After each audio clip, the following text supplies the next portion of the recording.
Assalamualaikum warahmatullahi wabarakatuh. Bertemu lagi dengan saya Saskia, teman-teman Indonesia merantau di catatan aku, Skapa Tunisia, dan episode My dari 4. Kali ini saya akan menjelaskan mengenai ciri-ciri khas dari penonton pecinta animasi atau kartun.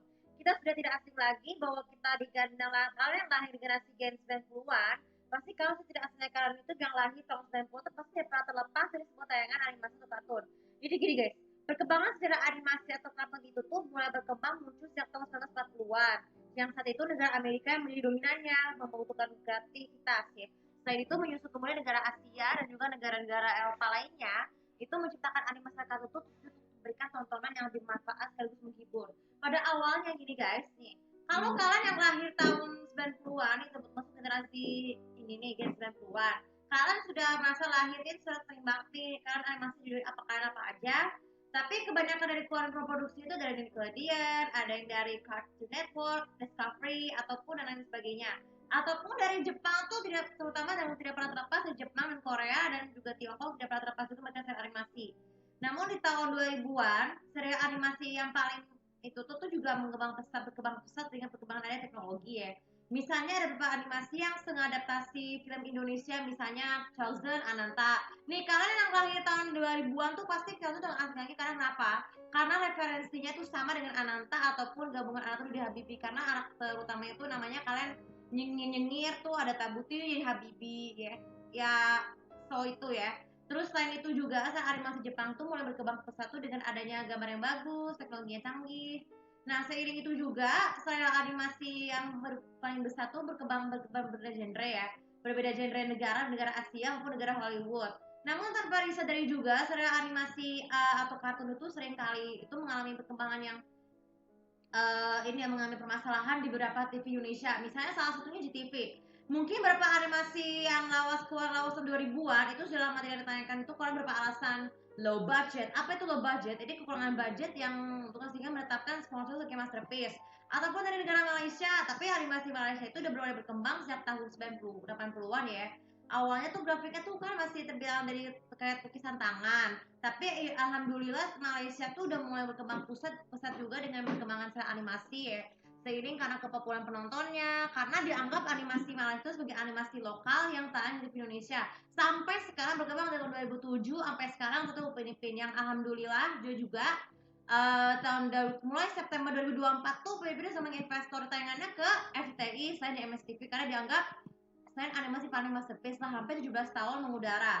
Terus ditetapkan sebagai animasi paling masterpiece selain SpongeBob. Dan tidak hanya itu saja, serial animasi Jepang yaitu Doraemon juga sama halnya dengan itu. Sehingga menetapkan sebagai animasi terbaik pertama selain Naruto, One Piece. Nah, yang mungkin kalau One Piece sekarang masih mencengir karena kebanyakan dengan berdarah, tapi kalau Doraemon tuh masa berkembang dari tahun 1980-an tuh udah ada, 70-an tuh udah ada, bahkan dibuatkan movie-nya kan. Nah, tapi mungkin kalian yang merasa umur anak-anak dan udah si remaja itu akan sangat mudah mencari animasi ya. Ini kan tahun 90-an. Tapi mungkin di zaman sekarang tuh kenapa banyak yang bertanya-tanya, kenapa cuma animasi itu aja yang nayangin? Ya karena seperti kataku tadi, itu low budget ataupun karena ada beberapa visi lokal tertentu yang bersifat lokal tertentu yang bisa menaikkan animasi banyak animasi ya. Misalnya di tahun 2000, misalnya teman sekarang tuh kan TV kabel tuh mulai berkembang pesat ya. Tapi saya itu Nickelodeon hanya Nickelodeon. Kenapa? Karena Cartoon Network dan Disney sudah mulai tidak ditayangkan itu lagi sejak tahun ini ya tahun 2022 ya.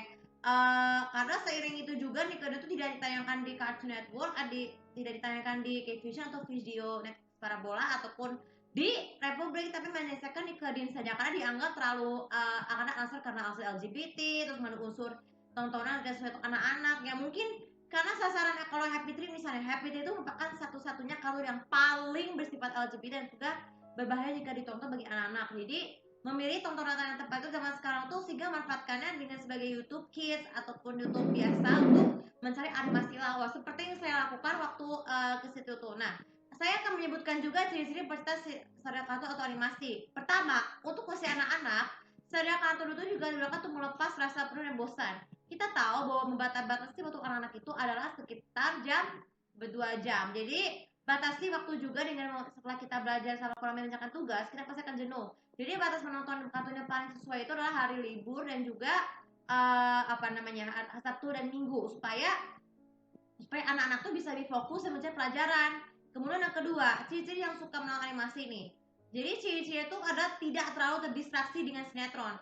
Kita tahu bahwa sinetron anak-anak sudah mulai jarang ditayangkan di TV Indonesia karena beralasan produksinya atau karena pemeran-pemerannya sudah berkembangan usia, sudah berkembang berjalan tahunnya lah, namanya juga seperti layaknya akun aktris cilik itu akan bermetamorfosis seperti artis remaja terketat. Tapi kalau anak-anak yang terdistraksi dengan tayangan cerita FTV Legenda yang anak-anak gak masalah, tapi mungkin sekarang ditayangkan ulang di beberapa televisi, salah satunya Miss TV, yang mungkin salah satu televisi tersebut tuh pernah sering menayangkan serial animasi FTV Lawas yang Legenda MD season pertama ataupun yang tapi jarang dengan dongeng ataupun dengan season 2 karena dianggap terlalu mengebut prime time. Kemudian yang ketiga, ciri-ciri khas untuk penonton animasi yang ketiga ini pengagum karakter fiksi. Kita tahu berbeda hal dengan mengidolakan artis terkenal berbeda yang menjadi nyata, mengidolakan karakter fiksi itu juga membantu salah satu utama bagi seorang untuk mengidolakan seorang ya. Tapi sayang dengan Nabi Muhammad ya, anak-anak tuh mengidolakan karakter fiksi itu karena alasan kecantikannya, ketampanannya, atau watak-wataknya, atau sebagai inspirasi untuk mengirimkan animasi jika kalian menjadi animasi ataupun aktor dan aktris film dan sinetron. Yang ciri-ciri yang keempat nih, sekarang untuk usia remaja. Kalau usia remaja itu, serial animasi yang paling sesuai itu kan biasanya itu kan anime daripada negara Asia. Tapi mungkin karena keinginan untuk memberikan video game atau karena ingin terlepas dari peran sinetron ataupun kalau serial animasi yang cocok untuk di bawah atas 16 tahun ke atas tuh juga bisa berperan penting supaya tidak terlalu jatuh bosan ya. Dan yang paling terakhir sekali, ciri-ciri penonton serial animasi adalah sering mengidolakan artis cilik. Jadi kita sering perkembangan sama tahun 90 sampai sekarang, artis cilik yang mulai berkulit dewasa mulai gampang dijadikan idola bagi anak-anak ya. Baru di tahun di seri juga penjelasan animasi ini juga akan membantu meminta para aktor aktris yang berusia lebih tua tuh ya menjadi dubber animasi untuk dub Indonesia ataupun bahasa Melayu. Kan banyak tuh selebritis Melayu tuh banyak Indonesia banyak menjadikan pekerjaan tersebut sebagai dubber animasi agar tidak selalu bosan dengan penulis suara animasi yang pasti aslinya ya. Oke teman, oke. Jadi sedikit informasi. Jadi sebenarnya berdasarkan kesimpulan dari dua vlog sebelumnya pecandu sinetron dan pecandu animasi itu berikan saling berpertentangan. Jadi kita bisa membatasi waktu mereka tuh dengan memperhatikan apakah tayangan tersebut atau tidak. Jadi kalau bagi generasi muda yaitu generasi anak-anak dan remaja, paling ketuhanan paling berbahaya itu adalah generasi sinetron dan juga nah, saya generasi mama tuh sebenarnya menggunakan animasi boleh. Ini sebenarnya untuk membantu anak-anak nantinya itu bisa nonton terus animasi dengan batasan waktu ya. Supaya nantinya tetap bagus, apa itu bagus atau itu untuk tidak ya, supaya tidak terjerumus dengan dengan adanya kecanduan karena otak kita itu akan selalu menangkap apa yang kita tontonkan di tayangan tersebut baik itu sinetron atau animasi. Dan dan sebenarnya kita yang paling penting batasi waktu menonton itu juga supaya memperhatikan waktu untuk kesibukan belajar, bekerja, atau bahkan mengerjakan tugas hal-hal lainnya ya. Oke, tapi kali ini juga bisa bermanfaat dan seperti biasa untuk follow sosial aku kalian sudah tahu bagaimana pendapat kalian vlog ini dan apa judul serial animasi atau kartun yang menurut kalian suka. Beda dari brand berasal negaranya mana dan tahun berapakah animasi tersebut dirilis. Terima kasih. Assalamualaikum warahmatullahi wabarakatuh.